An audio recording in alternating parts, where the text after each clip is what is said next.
네, 안녕하십니까. 이낙연 총리가 추경 제출에 따른 시정연설을 했죠. 네, 오늘 했습니다. 근데 자유한국당 의원들은 참여 안 한 거죠. 예, 참여하지 않았고요. 국회의장님께서 임시 국회 개의를 선언을 하셨습니다. 일단 네. 국회는 진행이 되는 것으로 봐야 되겠습니다. 나경원 원내대표가 합의안에 서명까지 했는데 네, 의원총회에서 이른바 부결된 거 아니겠습니까? 그죠? 네, 네. 어떻게 보세요? 장애투쟁을 계속적으로 고집해왔던 자유한국당의 한교안 대표의 의견이 아, 아직까지도 국회를 정상화하는데 발목을 잡았다, 이렇게 보입니다. 예, 사실 오늘 오전까지도 선별적으로만 국회에 들어오겠다, 북한 어선 관련된 국정조사만 추진하겠다, 이런 얘기를 해서 제가 이 국회의원이 필수 과목인 예산안 처리도 안 하고 자기들 입맛에 맞는 일만 하려고 하면은 낙제점, F학점 받는다, 이런 얘기를 했어요. 그랬더니 그랬죠. 이제 많은 분들이 아니 무슨 F학점이냐, 학점 처리도 안 되고 저렇게 되면 최악이다, 그런 막 댓글들이 달렸는데 오늘 예, 보니까 스스로 자퇴한 꼴이 돼버렸습니다. 예, 아예 이제 공당으로서 국회에서 어떠한 의무도 하지 않겠다라는 것으로 보이고, 예, 또 자유한국당의 원내대표가 신의 원칙을 가지고 합의를 했고, 또 다른 정당에서는 상당히 또 양보도 한 겁니다. 예. 그랬는데 그것조차도 안 받았다는 거는 정말 너무 어처구니가 없는 그런 상황으로 보입니다. 이정미 대표 보시기에는 나경원 원내대표는 들어가려고 했는데 황교안 네. 대표가 반대했다? 이렇게 보세요?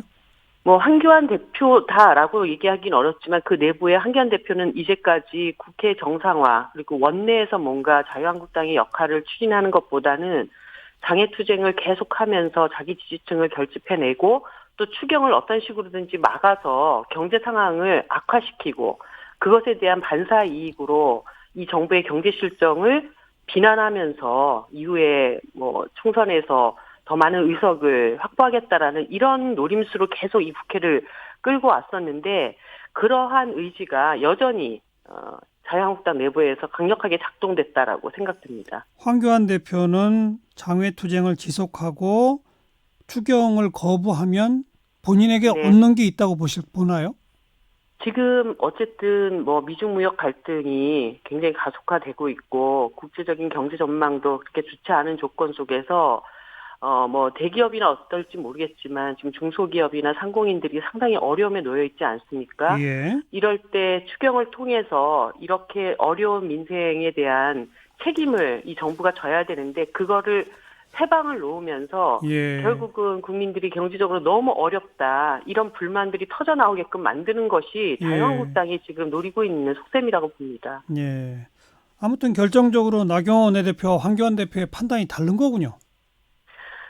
이제까지 계속 그래왔다고 봅니다. 나 음, 대표의 경우에는 원내대표로서 협상을 통해서 국회에 들어올 명분을 계속 찾으려고는 했지만, 결과적으로 저는 나 원내대표와 한교안 대표 사이에 예, 일정하게 어떤 갈등 지점이 지금 이제 터져 나오는 것이 아닌가. 네, 심지어 오늘 의총에서 어떤 의원님은 사인을 하고 와서 추인을 받으려고 하면 어떻게 하는 거냐, 이런 아, 합의 사항에 대한 상당한 불만을 표출을 했다고 얘기를 하고 있고요. 예, 지난 국회 선진화법 과정에서 폭력을 행사한 부분에 대해서 자유한국당의 많은 의원님들이 지금 고소고발되어 있지 않습니까? 근데 그렇죠.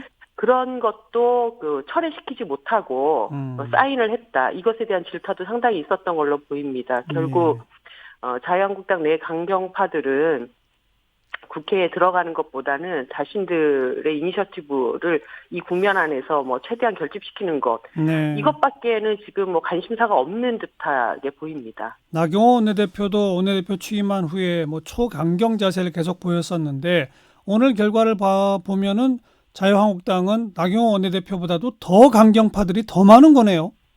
그렇게 보입니다. 의총에서 대다수 의원님들이 다 앞에 나와가지고 오늘 합의 사항에 대한 반대 발언만 했다고 하고, 아, 오늘 이제 3당 교섭단체 원내대표들끼리 합의한 내용을 보면은 패스트 트랙의 경우에도 합의 처리를 우선 한다라고 하는 그런 내용이 있었습니다. 이거는 사실은 패스트트랙을 추진했던 정당들로서는 어떻게 보면 상당히 자유한국당에게 양보를 한 셈인데 그것조차도 예. 못 받겠다. 그리고 5.18 특별법도 사실 오늘 반대의 목소리가 상당히 강했다고 보여지는데 네. 5.18에 대한 망언을 했던 의원들은 이제까지 아무런 조치도 취하고 있지 않으면서 특별법 처리 자체도 또 반대한 이런 꼴이 된 것이죠. 예.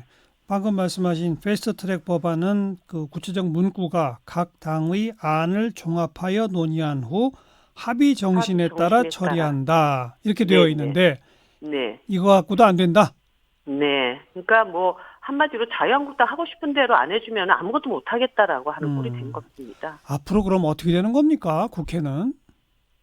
일단 오늘 국회는 열린 겁니다. 열린 거죠. 의장님께서 국회에 개의를 했고요. 예. 지금 이제 오늘 이 교섭 3당이 합의를 하는데 굉장히 핵심적인 그 목적 지점은 예결위원회를 어떻게 구성할 것인가 때문에 합의를 이끌어내려고 했던 것으로 제가 보입니다. 네. 그런데 이렇게 되면 또 이제 뭐 추경도 그렇고 예결위 구성 자체도 이미 어려워진 상황인데 그렇죠. 이렇게 되면은 법대로 가야 됩니다. 국회법상에 예결위 명단을 5월 29일 시점까지 제출하지 않고 예결위 구성이 어려워지게 되면 국회의장님께 예결위원장을 선임할 수 있는 권한을 국회법에 명시해 놓고 있습니다.